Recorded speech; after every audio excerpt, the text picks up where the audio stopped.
Shalom. Nazotanga Bible, nazo méditer, na méditer vie à Moïse. Na vandi natali na lobi o. Donc Moïse a kotaki kanate à cause ya bato. Mutazo ki promesse ya komema peuple Israël na kati ya kana ezaki Moïse. Mais asukaki nango na nzela à cause ya bato. À cause ya bato. Nesala ke Moïse akota kanate. Tozala ozape yo. So atali pa entourage na yo. Ozala bato lokwa Moïse azaki na bango. Bato moko soki oza prudente okota kanana ote. O raté lipamboli na yo. Oyebile na otanga Moïse komela mama monzamba lobi na ye bato yo tete leki Moïse na boma bango kaka na peso mususu. Moïse ayoki mawa lobi te koboma bango te. Il y a des choses dans la vie eza makambo mawate pour ératisser bénédiction. Moïse mawanaye esala ke ayuko batuana ba memaye na nzela oyo. Ya bien te nzamba sepela te pour ba akota kanate. Nzamba pimela ye terre promise à mon angote. Absalua ngokana musika mata yango na tala me yo kota te à cause ya batu.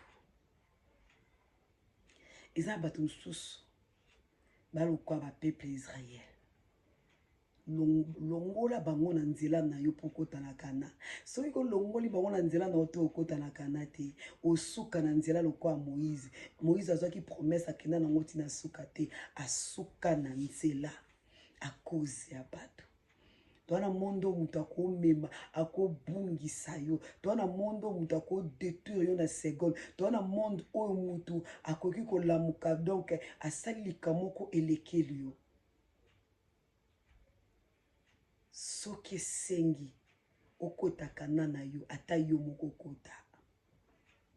Parce que Moïse pe batonga boyaki nzambe a éliminer bango suka tellement bazaki mabe mingi bakota kanate. Bible lobi na tangi Bible lobi na biso lobi nga bango nyonso bakufaki na désert. Baba côté na Cana baza bando wasika babota mais na kata désert. Veut dire deux personnes comme bakota ki na Cana. Josué na Caleb. Josué na Caleb. Je crois libota Josué na Caleb. Na libota Caleb. De bakote Cana. T'as la gauche, toi la droite. Soko moni Josué, au moni Cana, au moni pardon Caleb, tinga mana bango. Kanga mana bango. Le reste wana, so inzamba ma bele mela bango. E mela bango. Yo le kanzela. Kota Cana. Baza yo te baza ye. Baza yo tata yo boyi.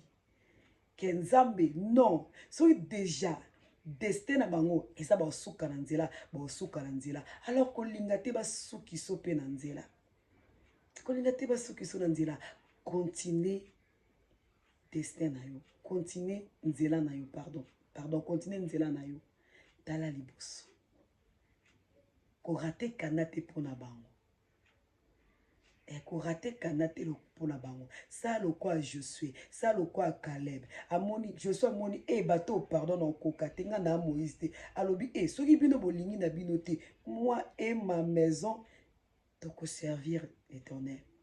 Yes, me and my house we shall serve the Lord. Soki o servir nzambe te ça là le quoi je suis asundoli bango albité so bo boy ngana ndaku nga to okende to kota kana so bo kufa na désert nga no kufa na désert veut dire ça la bato mususu